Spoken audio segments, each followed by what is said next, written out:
Alright, so just finished up that last video. Let's take another one, and this time we're going to take the clock out of one of these that doesn't have a broken LCD and replace the one that does have a broken LCD. So this is the broken one. Obviously you can see that black banding around the edge there, and this is a good one. So let's get started. Set up our area here. Move this out of the way because this is the last step with this one. So move this one over here. You can see I've already taken the voltage regulator out of this one and the speedometer for a completely different car. So let's go ahead and get started with taking this off. I think we need to take out this screw, this one, and this one.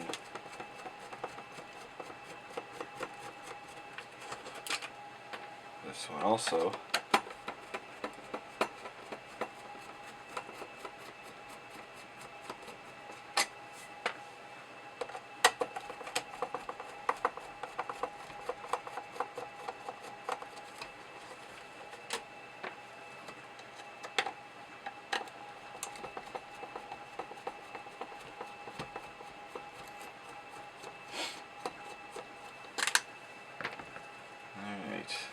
Separate. So now we're going to get this little bit unclipped from the upper edge up here.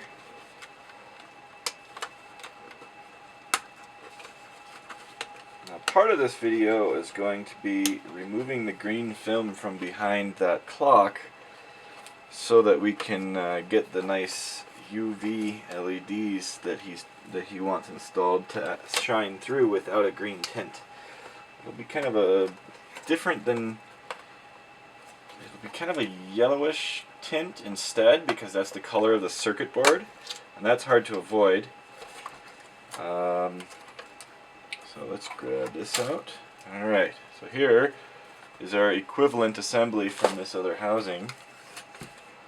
Now let's cover the differences between model years on these for those who care.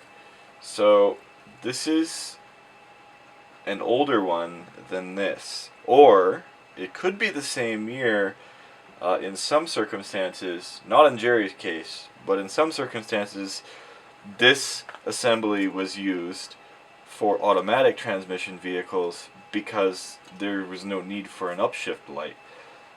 This is a 1986 or prior, 1987 or prior instrument cluster with an upshift light for a manual transmission vehicle. Very specific.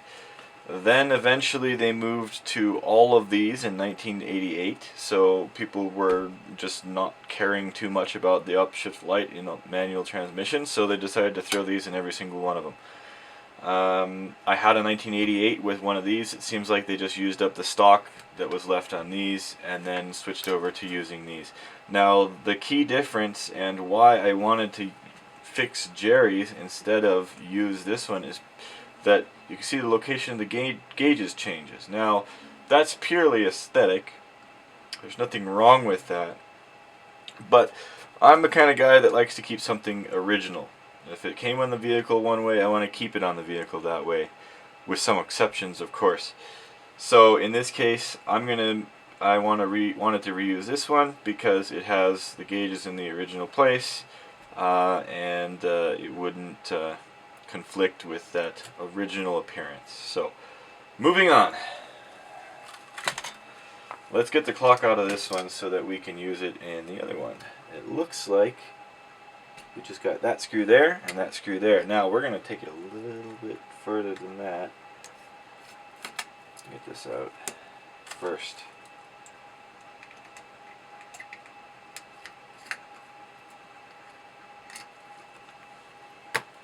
Okay, that just slides out. Should. There we go. Okay, that's good. We can set this aside now. We don't need that anymore. So this clock assembly is, well, let's check to make sure it's the same assembly. Looks like the same assembly to me. Yeah, we're good. So, this is going in the trash. One thing that I mentioned earlier is that this actually has a piece of green film behind it to change the color of the light that comes from this light when it's all mounted up, to give it that green glow in the background. Now we're changing Jerry's standard incandescent bulbs with UV LED bulbs, so that green plus UV look, I imagine, wouldn't be so good. So I'm going to remove that green film. We can do that by removing this screw here, removing this screw here, and now the assembly comes apart. Now when you do this, it's like taking apart the screen of a calculator. Some of them have that little like rubber circuit board thingy. These guys right here, and they're stuck to this board. I'm not going to move them, but they aren't actually connected to this board. They're simply just a piece of rubber with some circuitry in them to allow contact to be made. So I'm going to take off this little guy. You can see we've got white on both sides of this. Some of them are painted black on this side. I'm not entirely sure why. And here's our green film. So taking the green film out will allow the correct color to come through. We'll set that there. We'll pop this back in here, make sure we didn't get any dust on it. Okay, put that back there. And take this circuit board back to where it used to be.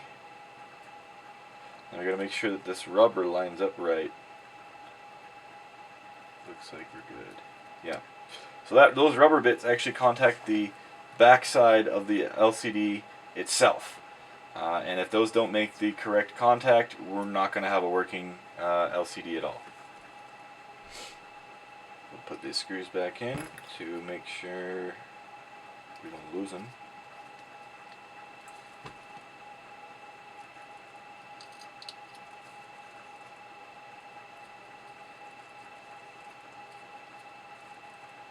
Okay, so there, we're good. This is now ready to receive an LED that is other than green. So if you look through here, I showed this in one of my other videos, but if you shine the light at the right angle here, you can see that it illuminates that side of the display with a slightly greenish color, and that's because light is seeping through the circuit board itself. But if you shine it at the actual light pipe here, you can see we get some pretty pure white light. Before that would have been nice and green, which is what we're going to avoid. So, alright, let's pop this back in here.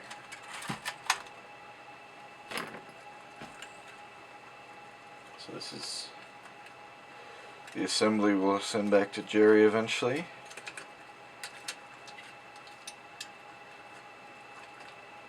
Okay, so we'll put some screws back into this.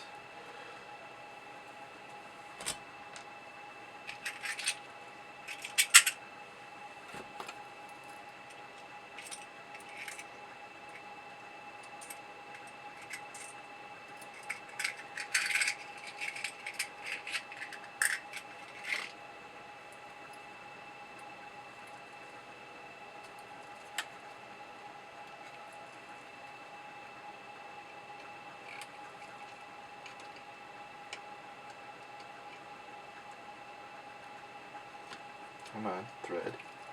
You can do it. Oh. No, actually it can't. That's the wrong hole.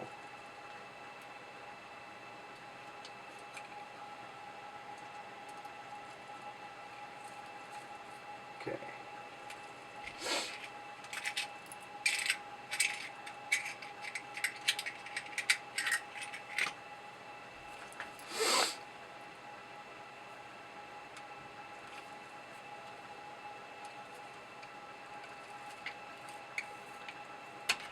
Alright, we're good. So let's just confirm that all the segments, or at least some of the segments on that clock, actually work. by doing the same trick I did before, and that's by hooking this up to ground and Uhr, German for hour. Okay. Hooked up, we got our 12-volt battery right here. Let's see what happens. That looks good to me. It's in 24-hour mode right now, so actually 2643 doesn't look so good.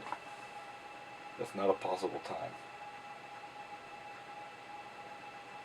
I wonder if I screwed something up here.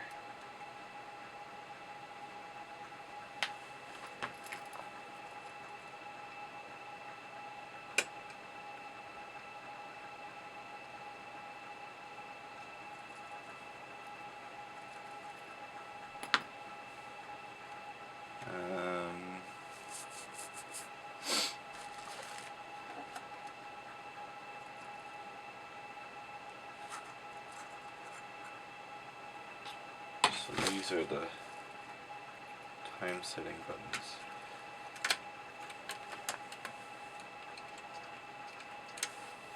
So that one works.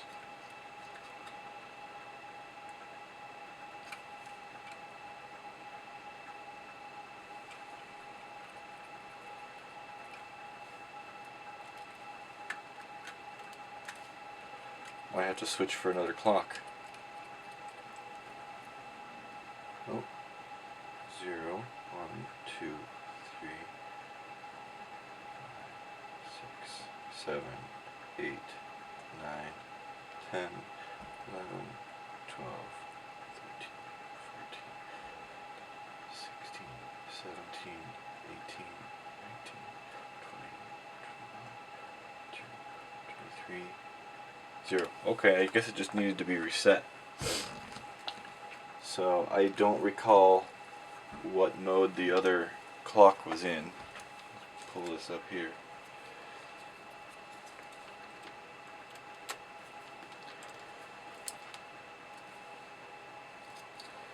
Okay, there's plus marked here. Stand back, boys. This could be sparks. I'm not careful. That's really close.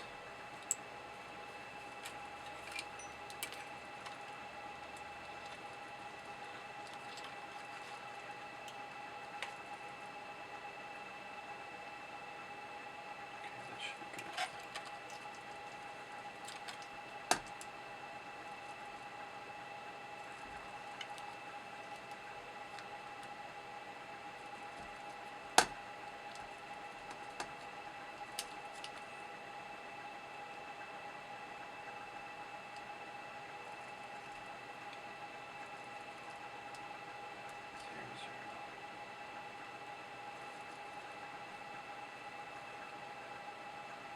Two, three, 4, 5, 6, 7, 8, 9, 10, 11, 12, 13. Okay, so this is in 12-hour mode.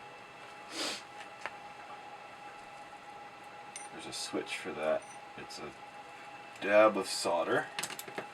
That may just simply be the difference between the US and the Canadian models. Let's see. Let's take this back out.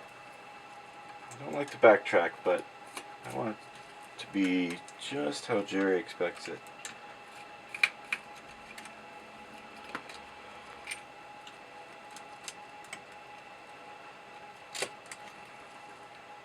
Aha. I think that's the difference right there.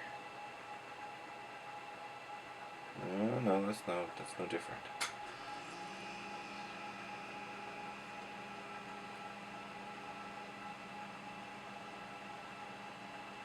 Crystal's the same as it should be. Take this off again. I know this is covered somewhere, probably, I think it's covered on caviinfo.com, and I think it links to another site. VW Vortex with a guide on how to make this happen. So to switch it from 12 to 24 or back again, I think just had this flip out on me. That looks good. Set this over here. Set this also over here.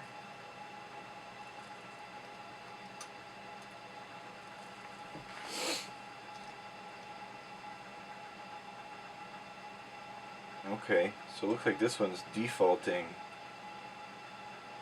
This one's labeled. So I'll bring this up here so you guys can see. This one is labeled with 12-hour and 24-hour. This one is defaulting to 24-hour. But if I want to switch, I believe I just need to put a little dab of solder in between these two pads here. That'll get it into 12-hour mode. So let's do that. I'll plug my soldering iron back in again after I just unplugged it. And we'll wait a bit. Stay tuned. Okay, so I did a little bit more looking at this board while I was waiting for the soldering iron to heat up. And it's actually got a trace between the 24-hour circuit solder pads already. So I have to cut that first. And that'll probably make the clock not work at all. But then when I solder another bit onto the 12-hour pads, we'll get just a 12-hour clock. So I'm going to do that right now. Now, if Jerry doesn't want, if he does want a 24-hour clock, this is reversible. I can just solder back another blob of solder between the 24-hour pads, and we're good. Okay, so that should have been enough to cut that trace. We'll give it one more go just to make sure. Yeah, we should be good now. Okay, and I will put a dab of solder on the 12-hour. Get this over here.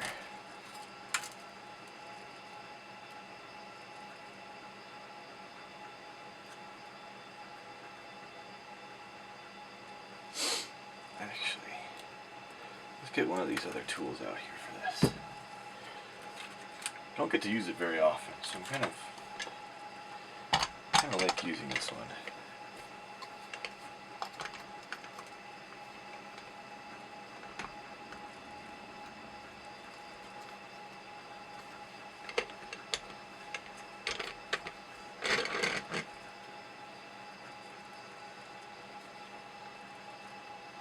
This is a soldering board, or a circuit board grip.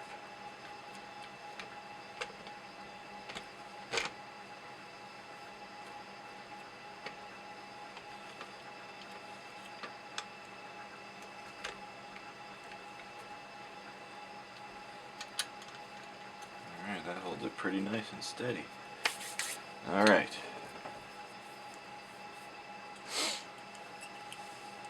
Let's give it a dab of solder, shall we?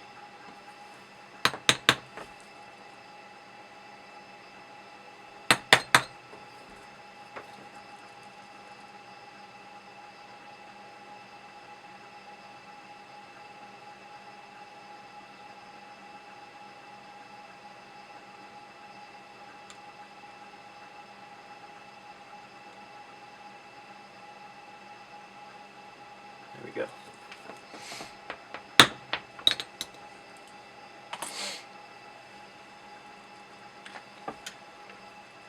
Now we should have a 12-hour clock. I don't think that's going to interfere when I put this back in.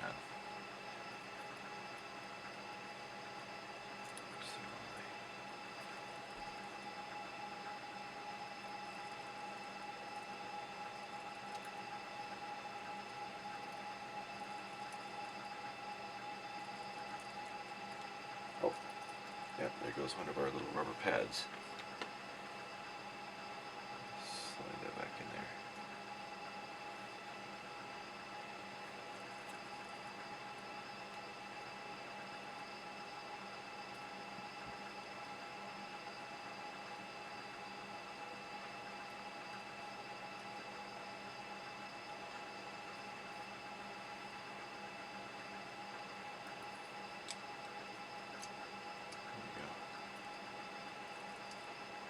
Yeah, that solder pad that I made is too tall. It causes some interference. So let's see if I can smooth it out a bit. Well, that got rid of it entirely. Let's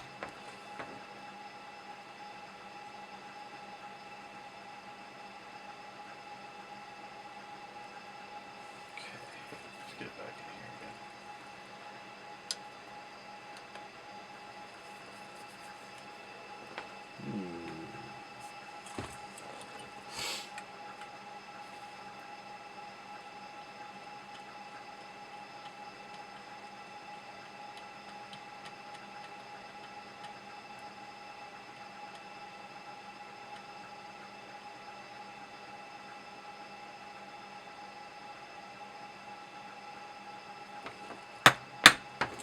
That'll work, but that's not very pretty.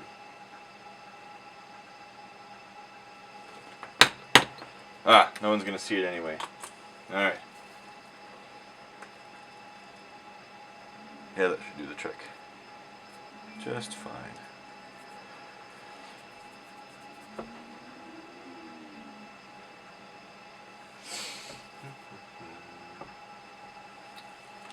Let's see.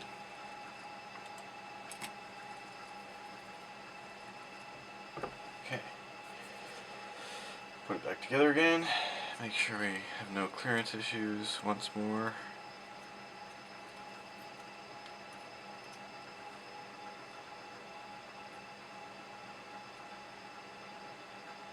Now we're good.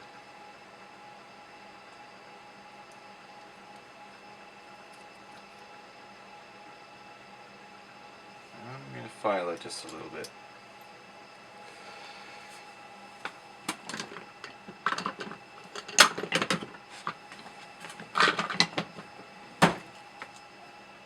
Better yet, just use an X-Acto knife to cut a little bit of that solder off.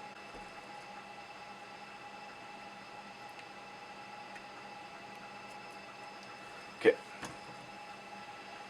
That. We don't want that solder poking through eventually when it wears away at the back of the LCD screen. Okay, we can put the screws back together now.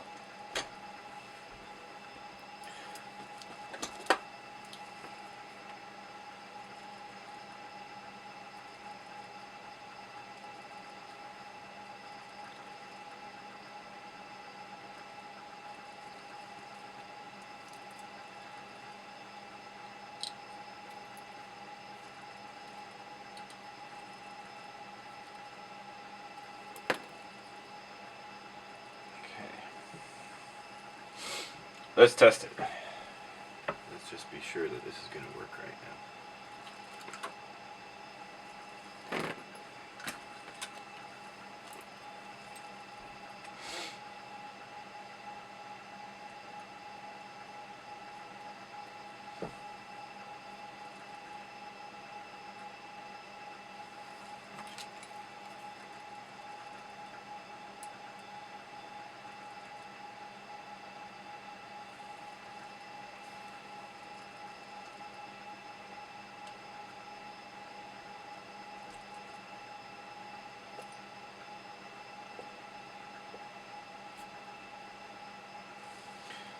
Let's get this.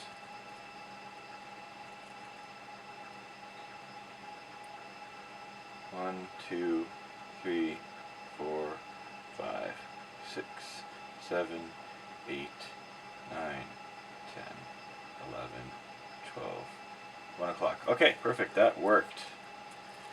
We have successfully converted the 24-hour clock to 12 hours. Now we can finally reinstall it and call it done.